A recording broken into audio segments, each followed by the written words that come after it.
The Galactic Tribunal's marble halls echoed with the clicks, whistles, and harmonics of 100 different species, but Khan remained silent. The human prisoner stood between two Valorian guards, their crystalline exoskeletons refracting the chamber's golden light. His wrists bore the neural dampeners that prevented him from speaking, standard protocol for primitive species brought before the council. 3 months ago, Khan had been a simple linguistics professor on Earth, studying dead languages in dusty archives. Now he was living proof of humanity's dangerous unpredictability, captured during first contact when human diplomats had allegedly corrupted communication protocols with their chaotic linguistic adaptations. The Galactic Federation had decreed that humans possessed an uncontrollable urge to modify and contaminate pure forms of communication. Queen Thesara of the Altarian Empire rose from her floating throne, her 6 arms weaving through the air, in the graceful patterns of high Altarian diplomatic speak. Her voice resonated through universal translators as she addressed the assembly. The human specimen will serve as evidence of their species' communicative contamination, she declared, her words flowing like silver music. They cannot help but corrupt the purity of established languages. Khan's jaw clenched beneath the neural dampener's electric hum. 3 months of this, being called a specimen, a contamination, a proof of human inferiority.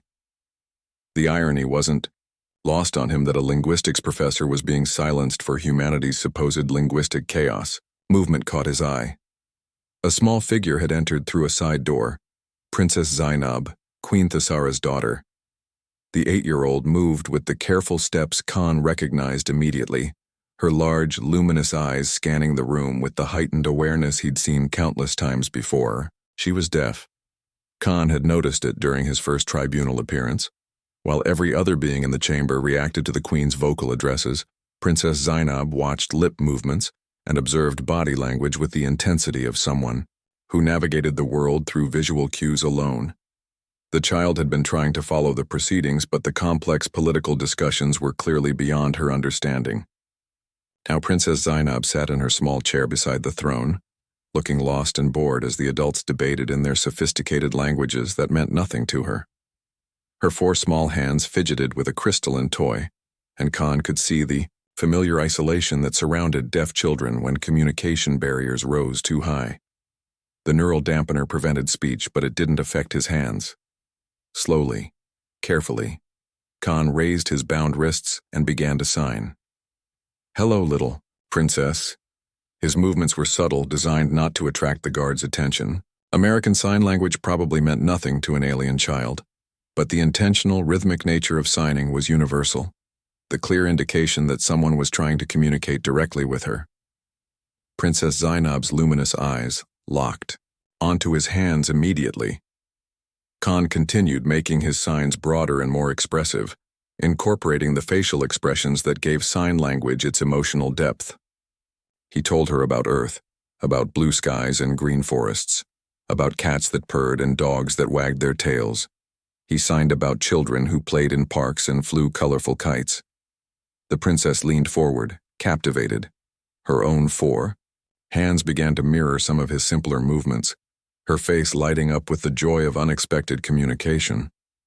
Queen Thesara was deep in debate with the Tribunal Council about humanity's linguistic threat when she noticed her daughter's unusual engagement.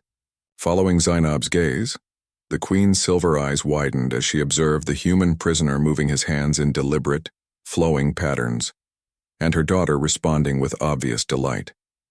Khan began signing a story about brave explorers who traveled between stars to make friends with different peoples. He incorporated elements he'd observed of Altarian culture, making the story relevant to Zainab's world. The princess giggled, a sound that cut through the chamber's political noise like crystal chimes. The Queen's voice faltered mid-sentence. Khan noticed her attention and met her gaze directly. With careful deliberation, he signed, "Your daughter is brilliant. She understands everything. She just needs someone to speak her language." He repeated the message using exaggerated expressions and pointing between himself, the princess, and the Queen to make his meaning clear. Queen Thesara's 6 arms fell to her sides as understanding dawned. For 8 years she had watched her daughter struggle with isolation, believing that Zainab's deafness limited her ability to engage with the complex world around them. Medical technology could enhance hearing, but cultural prejudices had convinced the royal family that their daughter would never truly comprehend sophisticated concepts. But here was this primitive human, this supposed example of linguistic contamination, communicating effortlessly with Princess Zainab through pure visual expression. Khan continued signing, now directing his words toward the queen.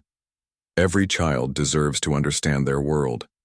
Communication isn't about purity, it's about connection. Tears began forming in Queen Thasara's multifaceted eyes as she watched. Her daughter's animated responses to the human's gestural language. Princess Zainab was following complex narratives, asking questions through mimicked gestures, and displaying the sharp intelligence her mother had always suspected but never been able to access. The queen approached Khan's position, ignoring the guard's confusion. "How?"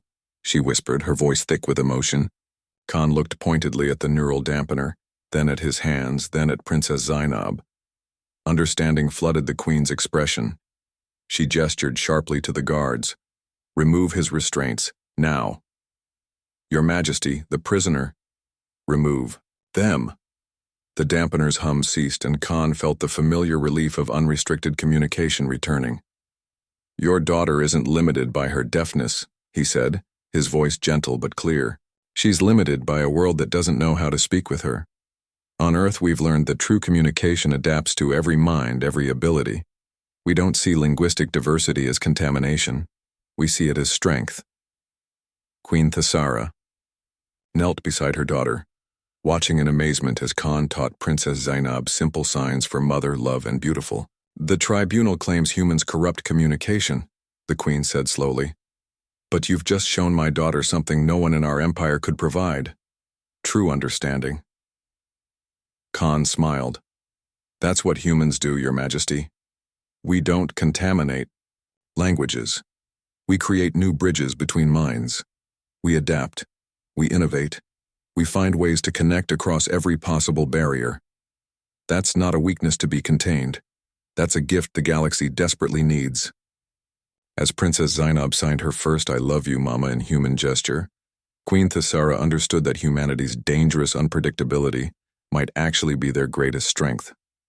The tribunal's verdict would change everything.